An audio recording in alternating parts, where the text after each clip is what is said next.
চাকা ঘুরে না তো ড্রাইভারের ঘরে চাল যায় না, মাছ যায় না। কি লেগে জানো না? অবরোধ চাকা ঘুরে না, তো চাকা না ঘুরলে যেমন ঘরে চাল যায় না, ঠোঁট না লড়লে জান্নাতে গাছ লাগে না। কি বলছি বলেন? আপনারা অবশ্যই সকালবেলা হাঁটেন, আপনারা লম্বা সময় আপনারা হাঁটেন না? অনেকে আপনারা হাঁটা যারা থাকেন সকালবেলা একটু হাঁটাহাঁটি করেন। আপনি যদি একা হাঁটেন আর একটা তসবিহ হাতে রাখেন, অনেক লাভ হয়ে যাবে। কি হ্যাঁ,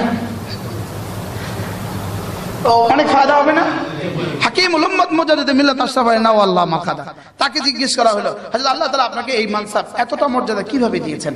হযরত বলেন যে দুই কাজ করি আমি সকালবেলা একা একা হাঁটি। আরে কি কথা কইল রে, আমি সকালে একা হাঁটি। ইয়া সকালে একা হাঁটা মানে লম্বা একা হাঁটি আর একা একা তাসবিহ পড়তে থাকি। যখন রুমে যাই তখন তো লিখতে হয় বেশি, আমাকে লিখে 1000-এর বেশি কিতাব লিখছি জীবনে, কত লাখ লিখছি জীবনে।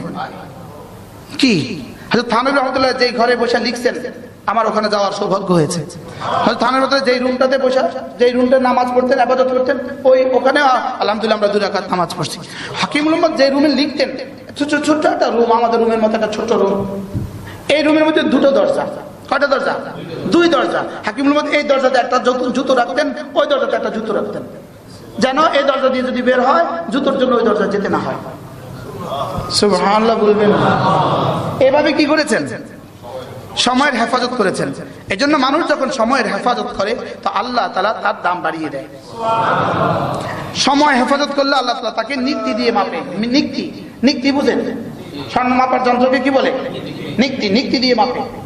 আমি যদি সময়কে মাপি তো সময় আমাকে নিক্তি দিয়ে মাপবে, আর না দারুয়ার পাল্লা দিয়ে মাপবে। লাকড়ি মাপার পাল্লা, লাকড়ি মাপার পাল্লার মধ্যে ফের তো দূর থাকে, কি ওর মধ্যে 2-4 কিলো 2-10 কিলো তা বেশ কম, কি দুধ দিয়ে দিত। আর স্বর্ণ মাপার যন্ত্রের মধ্যে, স্বর্ণ মাপারটাকে গ্লাসের ভিতরে দেয় কেন? যেন বাতাসেও না লড়ে। কি যেন বাতাসেও কি ওখানে কোনো ধুলোবালিও কখনো না পড়ে। ধুলোবালি পড়লেই তো ওখানে কি হয়ে যাবে? হেরফের হয়ে যাবে। তো এই জন্য কি করে না, ওটা বাতাসের ভিতরে। আমি এটা জিজ্ঞেস করে নিছি একদিন, আমি এটা গ্লাসের ভিতরে ঢোকানো দরকার, এর লেগে এটা গ্লাসের ভিতরে ঢোকা, এতে যেন ধুলোবালিও না পড়ে, বাতাসও না আসে। বাবা তাহলে আমি আমার সময়কে কাজে লাগাবো কিনা বলেন? এক্সকিউজ মি, মাফ করবেন, পান খাওয়া পৃথিবীতে সবচেয়ে বেশি সময় বরবাদ করা। মাফ করবেন আমাকে, বলেন পান খাওয়া সময় বরবাদ করা, বিড়ি খাওয়া সময় বরবাদ করা, ফেসবুক তো সময় বরবাদের তুফান। কি বলেন? প্রশান্ত মহাসাগর, এটা আটলান্টিক মহাসাগর। বলেন সময় বরবাদ করার কি বলেন? হায়াত ধ্বংস করার আটলান্টিক মহাসাগর। কি বলছি বলেন? হায়াত ধ্বংস করার কি আটলান্টিক মহাসাগর। তাক করছে আল্লাহ, এটা জীবনকে ধ্বংস করে দেওয়া। ফেসবুক একটা উপকার করবে অবশ্য, জাতির রিক্সাওয়ালা পাইতে আর কোনো অসুবিধা হবে না। 2-4-10 বছর পরে রিক্সাওয়ালা পাইতে আর কোনো অসুবিধা হবে না। অটোওয়ালা, রিক্সাওয়ালা লাখ লাখ তৈরি হয়ে যাবে। আমারও সমর্থন করলেন না আপনারা, থাক আমি আমারটা উল্টো করি। সব অশিক্ষিত বানিয়ে দিবে। বাস্তব না বাস্তব? আমরা ধর মেট্রিক পাস করছি, টেস্টের পর থেকে পরীক্ষা দেওয়া পর্যন্ত কয় ঘন্টা অধ্যয়ন করছি? স্যার এসপি স্যার আমাদের এসপি স্যার কত ঘন্টা আমরা পড়ছি? সপ্তাহে একদিন গোসল করে মানসিকভাবে রেডি থাকতাম, আর আগামী সপ্তাহ গোসল হবে না। কি একদিন জামা কাপড় দিয়ে রেডি থাকতাম মানসিকভাবে, আগামী 15 দিন আর মানসিক জামা কাপড় কি হবে না? দোয়া লাগবে না, দোয়া যাবে না, সময় নাই। পরীক্ষার 1 মাস আগের রমজানের ঈদের দিন সারাদিন অঙ্ক করছি, সারাদিন। আজকে পড়লে মানুষ কি বলবে? ঈদের দিন আমরা দেখা করেছি, এর লেগে অঙ্ক করছি যেন আওয়াজ না, যেন কি আওয়াজ না হয়। অঙ্ক করলে তো আওয়াজ নাই, সারাদিন অঙ্ক করছি। বন্ধুরা আজকে পড়লে তো মানুষ কি বলবে, আশেপাশে মানুষ কি বলবে? আজকেও পড়ে, একটা পড়েন নয়, আজকেও পড়ে। এর লেগে আমরা কি করছি? ওই দিন অঙ্ক করছি। আর দারুল দেওয়া বন্ধু, আলহামদুলিল্লাহ ঈদের দিন সারাদিন মোতালা। আজকে তো মহা সুযোগ, মহা সুযোগ। বন্ধুরা সব ব্যস্ত, দুষ্টুমি করতে গেছে, খেলতে গেছে, আজকে আমরা একা আনিয়েছি। বড় সবাইকে দামি বানান, সময়কে দামি বানান। বলেন সময়কে কি করেন? আপনাদের স্কুল পড়ুয়া ছেলেগুলোকে, আপনাদের স্কুল পড়ুয়া মেয়েগুলোকে ওদেরকে বসান, টেবিলে বসান। আমাদের আম্মারা পড়তে তো পারতো না, মূর্খ ছিল না, 3 পর্যন্ত পড়ছে, পড়তে তো পারতো না, লেকিন বাংলা বই এই বইটা লসাই বলতো কি বলতো না? বলেন। আর এখনকার ফেসবুকটা লসাই। ফেসবুক হলো কি? জীবন ধ্বংস করার মহা হাতিয়ার। বলেন, জীবন ধ্বংস করার কি বলবো? আপনার ফেসবুকে তো আপনার বয়ান চলে, ধোকা ধোকা ধোকা। এটা কি বলেন? এটা একটা নুরানি ধোকা। এটা কি ধোকা? বলেন, এটা নুরানি ধোকা। আমি বলি ফেসবুকে বয়ান শুনবো, ওরা পৃথিবীর আনাচে কানাচে, অস্ট্রেলিয়ায় বসে আর কানাডায় বসে আর ইটালিতে বসে আর জাপানে বসে, যারা তাদের কাছে দুনিয়ার আর কিছুই নাই, পৃথিবীতে আর কোনো ব্যবস্থাপত্র নাই, তো ওই বেচারা কি করুক? একটু বয়ান শুনুক। আমরা যারা জুমা বয়ানের সুযোগ আছে, আমাদের কি দরকার ফেসবুকে বয়ান শোনা? কি আমাদের যারা মাহফিলে বসার সুযোগ আছে, আমার কি দরকার? আমার যারা মার্কাজে যাওয়ার সুযোগ আছে, আমার কি দরকার? আল্লাহ নিজে লস করে দিলাম। আমি বলি মেয়েরা আমার ওয়াজ শুনবেন, কিন্তু কখনো কোনো মেয়ে ছবি দেখে দেখে ওয়াজ শুনবেন না। কোন পুরুষের ওয়াজ শোনা ছবি দেখে দেখে জায়েজ হবে না। কি বলছি বলেন? ছবি দেখে দেখে ওয়াজ শোনা কি হবে না? কখনোই জায়েজ হবে না। ছবি দেখা যেমন জায়েজ হয় না, ছবি দেখে ওয়াজ শোনা জায়েজ হবে কিভাবে? এই জন্য নারীরা ছবি না দেখে কি করতে হবে? ওয়াজ শুনতে হবে। বারহাল কথা দূর চলে গেছে। ওয়াইদা মারারতুম বিরিয়াদিল জান্নাহ ফারতাউ, যখন তোমরা জান্নাতের বাগানে যাবা তখন ফল সংগ্রহ করো, ঠোঁট দুটো নড়লেই লাভ। আমি বুঝাতে চেয়েছি কি বলেন? ঠোঁট দুটো। এখন আমাদের ঠোঁট নড়ে, পা নেই, তা নেই, গা নেই। পানওয়ালাদের ঠোঁট কি পরিমাণ নড়ে, আর টানওয়ালাদের ঠোঁট তো নড়তেই থাকে। ওটা তো ঠোঁটেরই কাজ, ডিউটি ঠোঁট। আরে পান আর কি? টান মানে কি? বিড়ি। পানওয়ালাদের আর টানওয়ালাদের তো ঠোঁট নড়তেই থাকে খালি, আর গানওয়ালাদের তো এটা ছাড়া কোনো কাজ নেই। তো আমাদের তো ঠোঁট নড়ে কিসে? পানে, টানে। লেকিন আমি বুঝি নাই আমার সময়ের দাম। বলেন, বুঝি নাই কি? এই জন্য ঠোঁট নাড়ানো। বলেন, ঠোঁট অফিসে যাওয়ার পথে ঠোঁট নাড়ান, গাড়িতে বসে বসে ঠোঁট নাড়ান। লা ইলাহা ইল্লাল্লাহ, লা ইলাহা ইল্লাল্লাহ। হযরত আয়েশা রাদিয়াল্লাহু তাআলা আনহা বললেন, ইয়া রাসূলুল্লাহ, আমি আপনার দিকে যখনই তাকাই তখনই দেখি আপনার ঠোঁট নড়ে। মালি, হাদিসের শব্দ, মালি উরিকা তাতাহাররাকু শাফাতাইকা ইয়া রাসূলুল্লাহ, আমার কি হলো? আমি যখনই আপনার দিকে তাকাই তখনই দেখি ঠোঁট নড়ে। আল্লাহ রাসূল বলেন, আয়েশা, আমারনি রব্বি বিআরবাতি আশিয়া, আমার রব আমাকে বেশি বেশি করে 4টা জিনিস বেশি করে করতে বলেছেন। 4টা জিনিস আমাকে বেশি করে করতে বলেছেন। ওই 4 জিনিস দিয়ে আমি আমার ঠোঁট নাড়াই। ফাসাব্বিহ বিহামদি রাব্বিকা ওয়াস্তাগফিরহু ইন্নাহু কানা তাওয়াবা। কোন সূরা? إذا جاء نصر الله والفتح ورأيت الناس يدخلون في دين الله أفواجا فسبح بحمد ربك واستغفره إنه كان توابا। আয়েশা, আমার রব আমাকে 4টা জিনিস বেশি করে করতে বলেছেন। তাসবিহ বেশি করে পড়তে বলেছেন, তাহমিদ বেশি করে পড়তে বলেছেন, তাহলিল বেশি করে পড়তে বলেছেন, ইস্তিগফার বেশি করে করতে বলেছেন, তাওবা বেশি করে করতে বলেছেন। এই জন্য 4 জিনিস দিয়ে আমি আমার ঠোঁট নাড়াই। সুবহানাল্লাহি ওয়া বিহামদিহি আস্তাগফিরুল্লাহ ওয়া আতুবু ইলাইহি। কয়বার নাড়াতেন রাসূল? কয়বার? আমি আমার পীর মুর্শিদ হযরত মাওলানা সুলতান আহমদ নানুপুরি রহমাতুল্লাহকে দেখছি 24 ঘন্টা ঠোঁট নড়তে।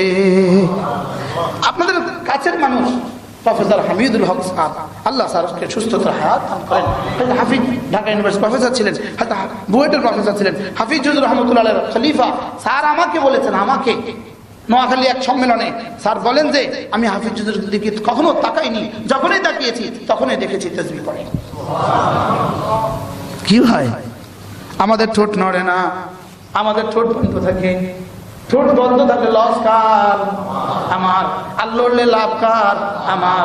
সুবহানাল্লাহ ওয়ালহামদুলিল্লাহ ওয়ালা ইলাহা ইল্লাল্লাহ ওয়াল্লাহু আকবার ওয়ালা হাওলা ওয়ালা কুওয়াতা ইল্লা বিল্লাহ।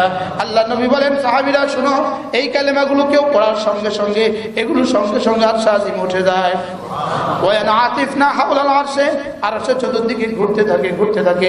ওয়ালা হুন্না দাবিয়ুন কাদাবিন নাহাল, কাদাবিন নাহাল, মৌমাছির মতো গুনগুন করে কি যেন বলে।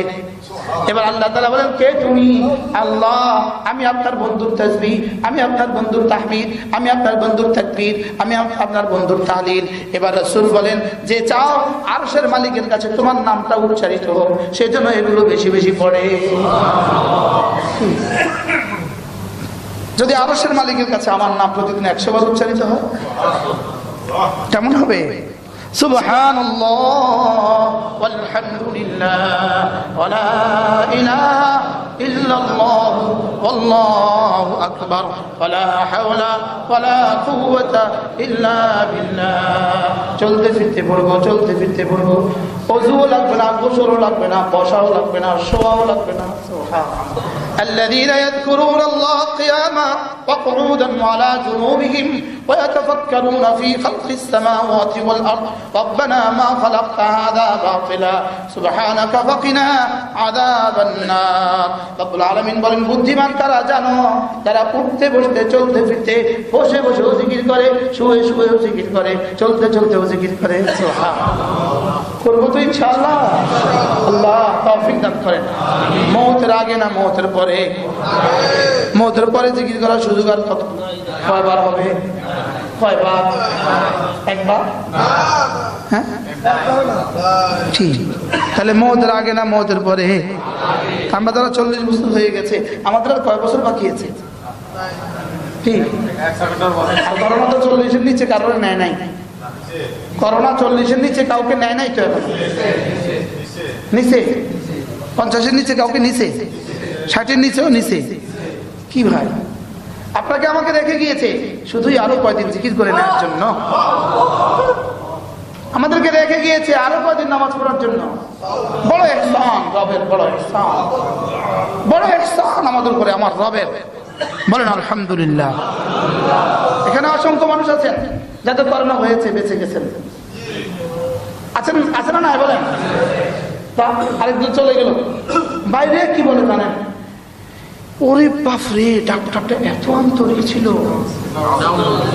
তো যিনি মরে গেছেন তার ডাক্তার আন্তরিক ছিল না।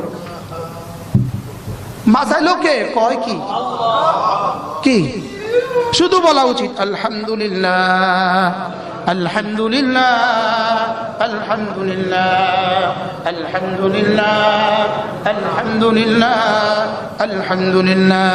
আল্লাহ তাআলা নিজেই বলেন, ওয়াকুলিল হামদুলিল্লাহ ওয়াকুলিল হামদুলিল্লাহ সানুরিকুম আয়াতিহি ফাতারিফুনাহা ওয়া মা রাব্বুকা বিগাফিলিন আম্মা তা'মালুন।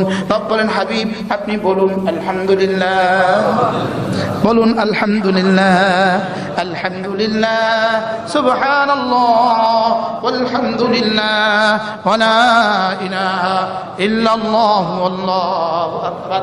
করোনা থেকে বেঁচে গেছে কিন্তু এখনো নামাজ পড়ে না।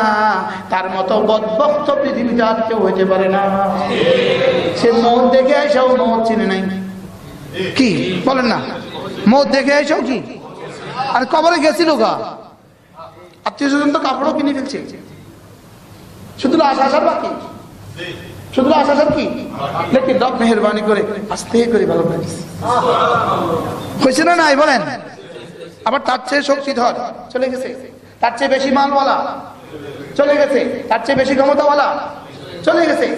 লেকিন আল্লাহ তাকে ফিরিয়ে দিচ্ছে, যাও তোমাকে আমি ভালোবেসে আরো কয়েকদিনের সুযোগ দিয়ে দিয়েছি। এবার তুমি কি করো আমি দেখবো, তুমি কি করো আমি দেখবো। আমাদের যাদের হয় নাই তাদেরকে কি বলে জানেন? তোমার থেকে বহুত ভালো ভালো মানুষ হয়েছে, তোমার দেই নাই কেন জানো? আর একটু সুযোগ দিয়েছি, দেখি তুমি আমার দিকে ফিরে আসো, দেখি তুমি আমাকে ডাকো, দেখি তুমি ফজর নামাজ পড়ো কিনা। বলেন বলেন, দেখি তুমি ফজর নামাজ পড়ো কিনা। এখন তুমি ফজরে উঠতে পারছো না কেন? আমি না তোমার হাসপাতালে রাখছিলাম, ফজরে ঘুমাইতে দেইনি। কি নির্ঘুম রাত গেছে, নির্ঘুম দিন গেছে, আইসিইউতে নির্ঘুম দিন রাত, আইসিইউ মুস্তাকিল আযাব, আইসিইউ মুস্তাকিল গজব। বলেন আইসিইউ কি? আইসিইউ মুস্তাকিল গজব, আইসিইউ তো মুস্তাকিল আযাব। মা নাই, বাপ নাই, ছেলে নাই, বিবি নাই। আরে পানি পানি বললে 3 ঘন্টা পরে দেয়। আমার ঘটনা কি, পানি পানি বললে 3 ঘন্টা পরে দেয়। ওরা ওখানে কি টিপে, মোবাইল টিপে, পানি দাও পানি দাও। ওমা হে শুনেও না। বলেন না বাস্তব না বাস্তব? বলেন মন চায় ডিউটি করে একটা একটা শর্ট দিয়ে দাঁত ফেলে দিই, লেকিন কিছু তো করার নাই। আইসিইউ তো আইসিইউ, আমার তো নাক কান গলা বাঁধি দেখছে। বাস্তব না বাস্তব? বলেন। ওরা 18,000 বেতনে চাকরি করে, যিনি শুয়ে আছে তিনি 80 কোটি টাকার মালিক, ওরা পানি দিতে দেরি করে। বাস্তব না বাস্তব? ওরা ডাকলে 3 বার পরে এত চিল্লান কেন? ডাকেন আসি, বলে কি বলে না বলেন? আল্লাহ আমাদের সবাইকে আইসিইউ থেকে হেফাজত করুন। আল্লাহ যেন জীবন আর না নেয়, যেন আল্লাহর হাসপাতালে না নেয়, জীবন আর হাসপাতালে না নেয়। আমি তো বলি আল্লাহ যেন এমন হয় হারামে পাক হয়, ফজর নামাজের সুন্নত হয়, ফজর নামাজের সুন্নত পড়ার সৌভাগ্য হয়, রমজান মাস হয়, ফজর নামাজের ফজর পড়ার সৌভাগ্য হয়, এবার হারামে পাকে তাওয়াফ করতে থাকি, আর এমন সময় শাহাদাতের মওত নসিব হয়। কি ভাই, মওত একটা সুন্দর মওত কামনা করা, আইসিইউতে মওত কামনা করা, যেখানে কালেমা দেওয়ার কেউ নাই। কি যেখানে কালেমা দেওয়ার কি নাই? এটা মুস্তাকিল ষড়যন্ত্র। শেষ সময় শুধু আইসিইউতে ঢুকিয়ে দেয়, বলে যাবেন আমরা আইসিইউতে দিবা না, আমার খাত রাখবা, আমার সামনে তোমরা কালিমা করতে থাকবা, আমার সামনে তোমরা কালিমা করতে থাকবা, আমার সামনে তোমরা কালিমা তালকিন করতে থাকবা। আলহামদুলিল্লাহ আমার মায়ের ইন্তেকালের সময় আমার ভাগিনা ভাগিনী ভাতিজা ভাতিজি যারা ছিল সকলেই সূরা ইয়াসিন পড়তেছি, সকলেই সূরা ইয়াসিন পড়তেছি। এমন সময় চলে গেছে। নিজের মেয়েটাকে যদি সূরা ইয়াসিন না শিখান, কে বলবে আপনার শিয়রের পাশে সূরা ইয়াসিন? নাতি নাতনিকে সূরা ইয়াসিন শিখান নাই, কে পড়বে সূরা ইয়াসিন? ব্যা ব্যা করে কতক্ষণ কাঁদবে, কাঁদেও আপনার লেগে কাঁদে না, নিজের লেগে কাঁদে না, আপনার জন্য মোটেও কাঁদে না, নিজের লেগে কাঁদে। ওরে বাবা গো, আমার শ্বশুর বাড়িতে কমলা নিয়ে যাবে কে গো? আপনার লেগে কাঁদছে না তো, শ্বশুর বাড়িতে যাবে কে লেগে কাঁদছে? বিবি কাঁদে কিভাবে? হ্যাঁ চলে গেলেন গো, আমার জন্য ইনসুলিন কিনবো কে গো? বাস্তব না বাস্তব? আর কাঁদে কেন জানেন? আশেপাশে মানুষ দেখতে আসছে, এখন কি বলবো, না কিনলে খারাপ কে বলবো, কি পছন্দ মেয়ে, বাবার ইন্তেকালে কাঁদে না, বলে কি বলে না বলেন? আমি বলি বন্ধু, আরেকজনের মৃত্যুতে কাঁদেন, লেকিন নিজের মৃত্যুর ফিকিরে কাঁদেন নাই, নিজের মৌতের ফিকিরে কাঁদেন নাই। পৃথিবীকে আরেকজন খিদা পেলে কষ্ট পায়, আরেকজনের খিদা পেলে আমি কি বুঝি? আরেকজনের খিদা আমার বুঝে যায়? আমি বুঝি, আমি তো আমার খিদা পেলে বুঝি। আমি আমার মৌতের জন্য কাঁদি না, আমার মৃত্যুর প্রিপারেশন আমার নাই, আমি আরেকজনের ফিকিরে আছি। 24 ঘন্টা আরেকজনের ফিকির। 3 বাড়ি আছে, চতুর্থ বাড়ি টানা হয়েছে, চতুর্থ বাড়ির ফিকির করে কি লিগা? নাতি নাতনি কি বলবে? ওরা এখনো পৃথিবীতে আসে না, কি বলছি বলেন না? ওরা এখনো কি, ওরা এখনো দুনিয়াতে আসে নাই। 3 বাড়ি পরে চতুর্থ বাড়ির ফিকির, চতুর্থ বাড়ি পরে পঞ্চম বাড়ির ফিকির, লেকিন নিজের কোটি কোটি বছরের কবরের ফিকির নেই। বলেন না বাস্তব না বাস্তব? বলেন। আর কত হলে হবে দুনিয়া, আর কত হলে হবে? রাসূল বলেন, বনি আদম, কবরের মাটি ছাড়া তোমার পেট আর কেউ ভরতে পারবে না, কবরের মাটি ছাড়া পেট আর ভরতে পারবে না। এজন্য মেরে ভাই, কথা আমার দূর চলে গেছে। আমি পড়েছিলাম সূরা মুমিনুন থেকে কয়েকখানা আয়াত, লেকিন ওই প্রথম প্রসঙ্গ আমরা মসজিদে আসার সৌভাগ্য হয়েছে। আগে এসেছি তো লম্বা লম্বা সময় বসে আছি, যেন আমাদের মুখে তাসবিহ চলে, মনে আছে? এই প্রসঙ্গ গিয়ে আমার একটু লম্বা হয়ে গেছে।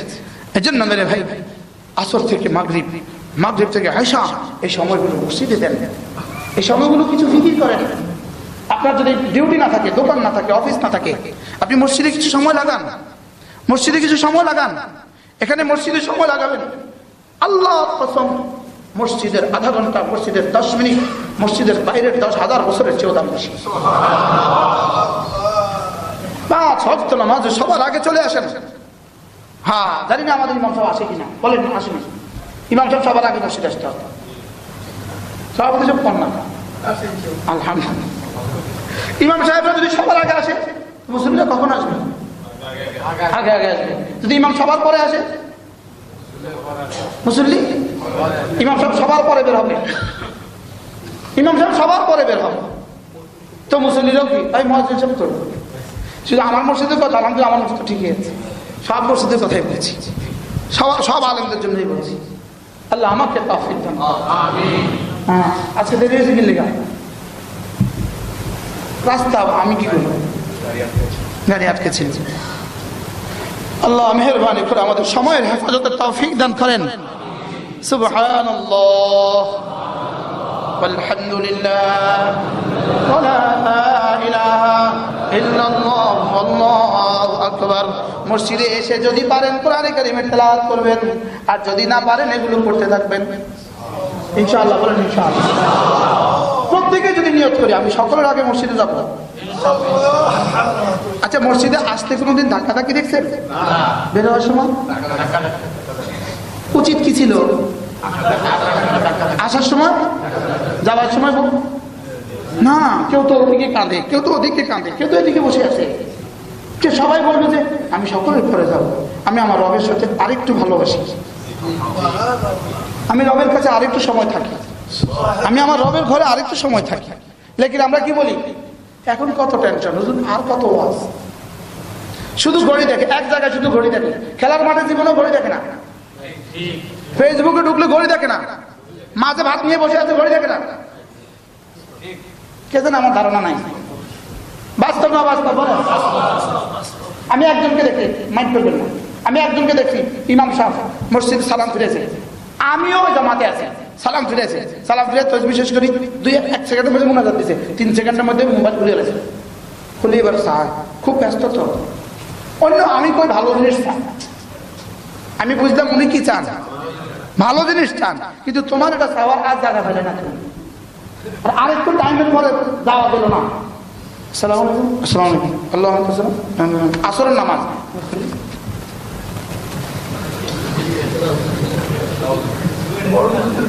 in the mihrab, মেহরাবে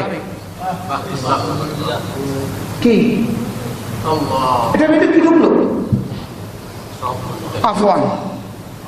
Afwan sorry, আল্লাহ আমাকে মাফ করে দিন, সবার জন্য বলে নেই, কারোর জন্য এটা শুনবেন না, কারোর জন্য এটা কিনা বলেন। মসজিদের ভিতরে কিভাবে খোলেন আপনি ফেসবুক? যদি মসজিদের ভিতরে হারাম ছবি আসে, আসতে পারে কিনা? আপনি ভালোটাই দেখলেন, আপনার ইমো আপনি মসজিদে খুললেন কেমনে?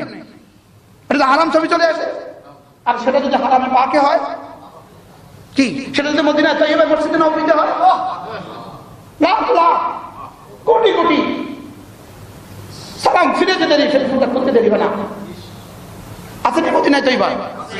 তো আল্লাহর গজব আসবে না কেন? কেন বন্ধ করে দিছে? এই গজবের কারণে। আমার ঘরে আমার হারামে পাকে তুমি এটা খুলছ। আল্লাহ যাদেরকে জীবনে কখনো আল্লাহর ঘরে নিবে, আল্লাহর ঘরে নিয়ে ফেসবুক খুলবো না, যাওয়ার আগে বন্ধ করে দিবেন। বাংলাদেশের মসজিদে লেখা থাকে আপনার মসজিদে মোবাইল বন্ধ রাখুন,